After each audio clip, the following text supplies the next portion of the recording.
दोस्तों, प्राचीन समय में जब किसी राजा महाराजा किसी बड़े आदमी की लड़की की जब शादी होने वाली होती थी तो तब एक प्रथा होती थी जिसे स्वयंवर कहा जाता है। जो लोग भारतीय कल्चर से फेमिलियर नहीं है उनको बता देता हूं, स्वयंवर एक कंपटीशन की तरह होता था जहां सबसे शक्तिशाली, सबसे बलवान, सबसे बुद्धिमान जो व्यक्ति होता था वो उस कंपटीशन को जीतता था। और अक्सर रॉयल्टी की, जैसे किंग्स और जो बड़े लोग हैं उनकी जो बेटियों की शादी स्वयंवर से होती थी। कहा जाता है कि एक बार एक प्रांत में एक बड़ा अमीर, बड़ा शक्तिशाली व्यक्ति था जिसकी केवल एक ही बेटी थी, बड़ी खूबसूरत एक ही बेटी।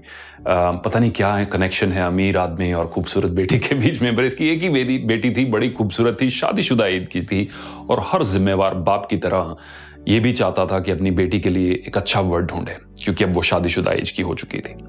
तो इसने उस पूरे इलाके में अनाउंस करवाया कि एक स्वयंवर होगा और जो नौजवान उस स्वयंवर में जीतेगा वही उसकी बेटी से शादी कर पाएगा। और साथ ही साथ इस अमीर आदमी ने ऐलान किया कि 50% अपनी सारी दौलत ऑन द स्पॉट उस लड़के के नाम कर देगा। बड़ा अच्छा ऑफर था।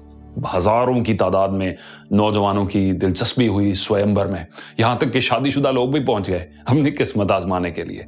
दोस्तों, ये कंपटीशन जिस दिन ये लोग इकट्ठे हुए तो एक बड़े से तालाब के इर्द गिर्द इकट्ठे हुए और इस आदमी ने वहां दमदार आवाज में अनाउंस जैसे किया तो मान लो जैसे उन लोगों में, उन हजारों की तादाद में एकदम से सन्नाटा छा गया।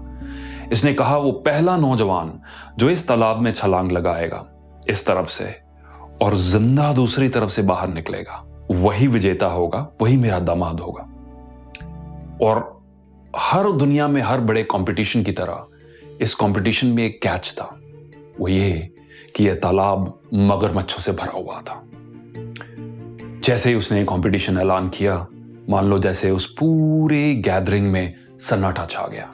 फिर एकदम से एक आवाज आई, एक नौजवान ने पानी में छलांग लगाई, पूरा क्राउड उसके लिए क्लैपिंग कर रहा है, उसको चीयर कर रहा है। वो मगरमच्छों से बचते बचाते, खुद को बचाते हुए, खरोच भी उसके शरीर पर नहीं आ रही, दूसरी तरफ फटाफट से तैर कर पहुंच गया और एकदम से जैसे हांफता हुआ वहां से बाहर निकला तो ये बुजुर्ग आदमी जिसने स्वयंवर अनाउंस किया था बड़ी खुशी के साथ उसके पास गया, उसका वेलकम करने, उसको गले लगाने। इससे पहले ये कुछ कह पाता उसने कहा, सर यहीं रुकिए, बहुत बड़ी गलतफहमी हुई है। मुझे आपकी बेटी बिल्कुल पसंद नहीं है, मुझे उससे शादी नहीं करनी है, मुझे आपके पैसे भी नहीं चाहिए। सर अभी रुकिए क्योंकि अभी इस समय मुझे ये पता लगाना है मुझे इस तालाब में धक्का किसने लगाया था।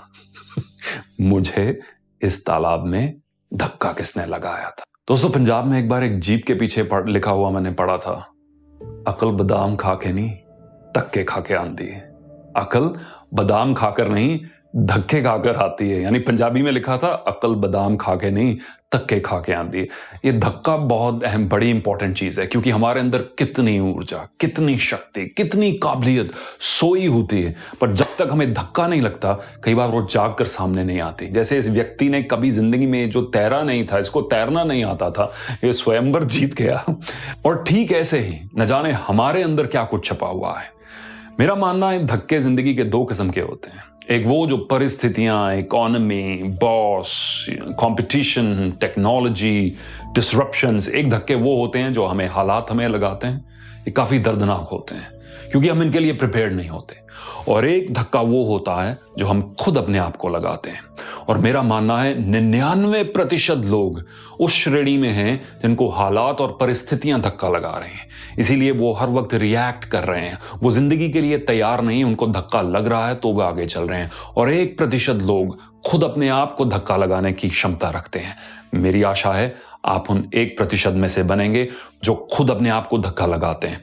Learn to push yourself outside the comfort zones and you will be amazed at how much power, capacity, resources, skills आपके अंदर क्या कुछ छुपा हुआ है। You will be amazed to see it.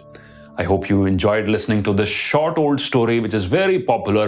मैंने अपनी कितनी स्पीचेस, कितने कीनोट्स में सिखाई हैं, बट कोविड-19 और लॉकडाउन की सिचुएशन में मैं मानता हूं ये बहुत अप्रोप्रिएट है क्योंकि हम सबको धक्का लगा है। टीचर्स को धक्का लगा है जो कभी टेक्नोलॉजी नहीं यूज करते थे, आज ऑनलाइन पढ़ा रहे हैं। स्टूडेंट्स को धक्का लगा है, एंटरप्रेन्योर्स को, गवर्नमेंट को, हर डिपार्टमेंट को। We are all outside our comfort zones, but don't forget, हमारे में जहां धक्के को बर्दाश्त करने की क्षमता है वहां हर परिस्थिति से विजेता बनकर बाहर निकलने की क्षमता भी है।